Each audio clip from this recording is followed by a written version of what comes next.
আমি মানুষের স্বার্থে এমনকি নিজে পদত্যাগ করতেও রাজি আছি। আমার মুখ্যমন্ত্রীর পদ চাই না, কিন্তু আমি চাই মানুষ বিচার পাক, তিলোত্তমা বিচার পাক, আর সাধারণ মানুষ চিকিৎসা পাক। সিম্প্যাথি নেবার জন্য এই কথা বলে কোনো লাভ হবে না। যদি সত্যিকারের ক্ষমতা থাকে, উনি যে কথা বলেছেন পদত্যাগ করবার কথা, উনি পদত্যাগ করে দেখাক, তাহলে বোঝা যাবে যে মমতা বন্দ্যোপাধ্যায় সত্যিই তিনি যে কথা বলেন সেটা করে দেখান। আমাদের নামে আমাকে অনেক অসম্মান করা হয়েছে, আমাদের সরকারকে, মামাটি মানুষের সরকারকে অনেক অসম্মান করা হয়েছে, অনেক অপমান করা হয়েছে। সোশ্যাল নেটওয়ার্কে অনেক ভুল বোঝাবুঝি হয়েছে, অনেক কুৎসা অপপ্রচার হয়েছে, যারা সাধারণ মানুষ জানতেন না যে এর মধ্যে একটা কালার আছে। মানুষ এসেছিলেন বিচার চাইতে তিলোত্তমার, কিন্তু আশা করি মানুষ বুঝতে পারছেন ওরা বিচার চায় না, ওরা চায় চেয়ার। আমি মানুষের স্বার্থে এমনকি নিজে পদত্যাগ করতেও রাজি আছি। আমার মুখ্যমন্ত্রীর পদ চাই না, কিন্তু আমি চাই মানুষ বিচার পাক, তিলোত্তমা বিচার পাক, আর সাধারণ মানুষ চিকিৎসা পাক। আর তা না হলে কিন্তু আপনাদেরও যেমন আন্দোলন আছে, পরিবারগুলো যদি আমাদের কাছে কৈফিয়ত চাই, আমাদেরও তো কৈফিয়ত দিতে হবে, আমরা তার জন্য তৈরি থাকবো। প্রথম কথা বলবো যে মমতা বন্দ্যোপাধ্যায় একজন মিথ্যেবাদী, এবং তিনি যে একই মুখে বারংবার বিভিন্ন কথা বলেন, এটা এর আগেও আমরা দেখেছি। দিতে পারি বা দেব এই ধরনের কথার চেয়ে নিজে প্রমাণ করে দেখাক।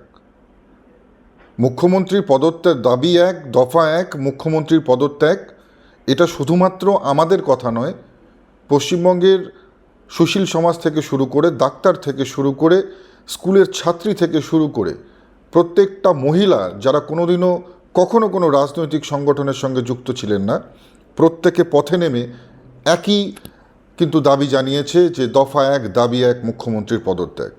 আর আজকে নিজের মুখে শুধুমাত্র সান্ত্বনা দেওয়ার জন্য, শুধুমাত্র সিম্প্যাথি নেবার জন্য এই কথা বলে কোনো লাভ হবে না। যদি সত্যিকারের ক্ষমতা থাকে, উনি যে কথা বলেছেন পদত্যাগ করবার কথা, উনি পদত্যাগ করে দেখাক, তাহলে বোঝা যাবে যে মমতা বন্দ্যোপাধ্যায় সত্যিই তিনি যে কথা বলেন সেটা করে দেখান। আজকে আমরা দেখতে পাচ্ছি, যখন সমগ্র বাংলা উত্তাল হয়ে গেছে, যখন সমগ্র বাংলা চাইছে যে এখানে আবার ল অ্যান্ড অর্ডার স্থাপিত হোক, যখন সারা পশ্চিমবঙ্গের মানুষ চাইছে যেভাবে এখানে গণতন্ত্র ভুলুণ্ঠিত হয়েছে সেটা আবার সেই সঠিক পরিবেশ ফিরে আসুক, মায়েদের সম্মান ফিরে আসুক, মেয়েদের সুরক্ষা এখানে সুনিশ্চিত হোক, সেই সময় দাঁড়িয়ে মমতা বন্দ্যোপাধ্যায়ের এই কথা, আমি বলবো যে শুধুমাত্র কথার কথা নয়, তিনি প্রমাণ করে দেখান। এবং সেই সঙ্গে সঙ্গে এটাও বলবো যে তিনি দুঃখ প্রকাশ করেছেন যে 30 দিনের বেশি সময় হয়ে গিয়েছে, যে এখনও দোষীরা সাজা পায়নি। কার কারণে পায়নি? মমতা বন্দ্যোপাধ্যায় প্রশ্রয় দিয়েছে। মমতা বন্দ্যোপাধ্যায় আজকে তিনি নিজে স্বাস্থ্যমন্ত্রী, পুলিশ মন্ত্রী, আজকে তার পুলিশ আরজি করের যে সমস্ত প্রমাণ ছিল, এভিডেন্স ছিল, সেগুলোকে রক্ষা করতে ব্যর্থ হয়েছে। 14 তারিখ রাতে তৃণমূল কংগ্রেসের অ্যান্টি সোশ্যাল এলিমেন্টসরাই সেখানে ঢুকে সমস্ত এভিডেন্সকে নষ্ট করে। এবং পাশাপাশি এই যে দাবি সাধারণ মানুষ উঠিয়েছিল, যে দোষীদের শাস্তির দাবি, সেই দাবি কিন্তু মানুষের কণ্ঠরোধ করবার কাজ করে। আমরা দেখেছি বিভিন্ন জায়গায় আন্দোলন হয়েছে, সেখানে পুলিশ লাঠিচার্জ করেছে, ছাত্রদের উপর, ছাত্র সংগঠনের উপর লাঠিচার্জ করা হয়েছে। পাশাপাশি বিভিন্ন জায়গায় ডিএম অফিস দখল করা, ডিএম অফিসে ডেপুটেশন দেয়াকে কেন্দ্র করে আমরা দেখেছি সেখানেও কিন্তু পুলিশ ওয়াটার ক্যানন চালিয়েছে, লাঠি চার্জ করেছে, টিয়ার গ্যাস ছুঁড়েছে। অর্থাৎ স্পষ্ট, যারা আন্দোলন করছে তাদের কণ্ঠরোধ করো। আর আজকের যে এই জুনিয়র ডাক্তারদের সঙ্গে বৈঠক, আমি বলবো শুধুমাত্র চোখে ধুলো দেওয়ার জন্য মমতা বন্দ্যোপাধ্যায় যে কাজটা খুব ভালো পারে, চোখে ধুলো দেওয়ার জন্য, সাধারণ মানুষের মধ্যে একটা সিম্প্যাথি ক্রিয়েট করবার জন্য আজকের এই মিটিং। এবং সর্বোপরি আজকে যখন সুপ্রিম কোর্টে কেস চলছে, যখন সুপ্রিম কোর্টে আমরা দেখছি যে একদিকে সিবিআই সওয়াল করছে যে যাতে দোষীরা শাস্তি পায় সেই জন্য, আর পাশাপাশি আমরা দেখছি যে দোষীদের হয়ে কারা দাঁড়াচ্ছে।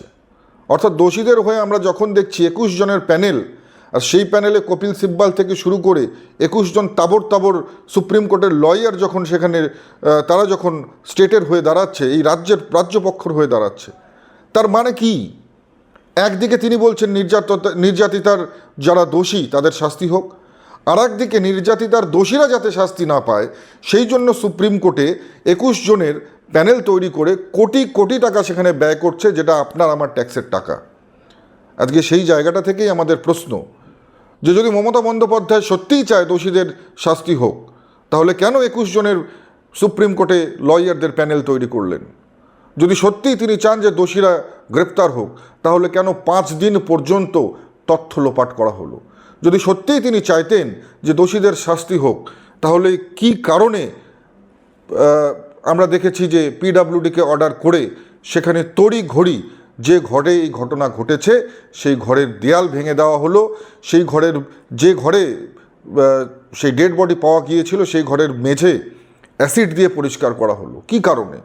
কি এমন কারণ ছিল যে সূর্যাস্ত হওয়ার পরেও পোস্টমর্টম করতে হলো? এই প্রশ্নগুলো সাধারণ মানুষের মনে জাগছে। আর তারপরে আজকের দিনে দাঁড়িয়ে তিনি যখন বলছে যে আমি মুখ্যমন্ত্রীর চেয়ার চাই না, মুখ্যমন্ত্রীর চেয়ার থেকে আমি সরে যেতে পারি, পদত্যাগ করতে পারি, বলছেন কেন? প্রমাণ করে দেখান, কাজে করে দেখান, তাহলে বুঝতে পারবো যে আপনি সত্যি কথা বলেন। মমতা বন্দ্যোপাধ্যায় চেয়ারের জন্য এতটাই লোভী যে তিনি বাংলার সর্বনাশ হয়ে গেলেও, বাংলায় একের পর এক এই ধর্ষণের মতন ঘটনা হয়ে গেল, বাংলায় মায়েদের সম্মান নিয়ে ছিনিমিনি খেলা হলেও অন্তত পক্ষে এনার মতন যে ব্যক্তি কখনো চেয়ার ছাড়বেন না, কারণ ওনার মধ্যে চেয়ারের লোভটা অনেক বেশি। চেয়ারের লোভ বেশি বলেই তো মানুষের মধ্যে বিভ্রান্তি ছড়াবার জন্য, সিম্প্যাথি ক্রিয়েট করার জন্য আজকে এই ধরনের লোক দেখানো মিটিং। আমি বলবো শুধু কথায় নয়, কাজে প্রমাণ করে দেখান। শুধু মুখে বলে পদত্যাগ করব বলে নয়, পদত্যাগ করে তবে প্রমাণ করুন যে আপনি মমতা বন্দ্যোপাধ্যায় সত্যবাদী।